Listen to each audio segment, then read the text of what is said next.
নমস্কার বন্ধুরা, আজ আমরা শিখব ডেট অফ বার্থ ফুল ফরম্যাটে কীভাবে ইউজ করব।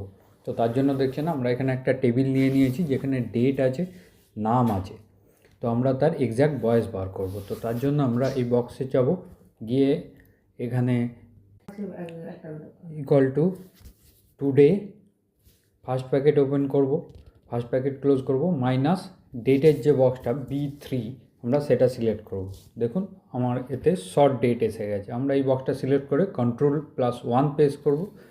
তো সেখানে আমরা ফরম্যাট সেলের একটা উইন্ডো আসবে, কাস্টমে যাব, গিয়ে আমরা এই যে বক্সটা এটা এডিট করে লিখব YY স্পেস সেকেন্ড ইনভার্টেড কমার মধ্যে years space MM second inverted কমার মধ্যে লিখব মান্থস স্পেস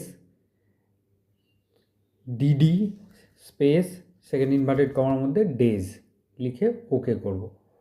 দেখুন আমার এটা এক্স্যাক্ট ফরম্যাটে এসে গেছে। এবার আমি এই বক্সটাকে ধরে নিচে পর্যন্ত পুরোটা ড্র্যাগ করে দেবো, তাহলে আমরা সব বক্সের জন্য পেয়ে যাব। ধন্যবাদ।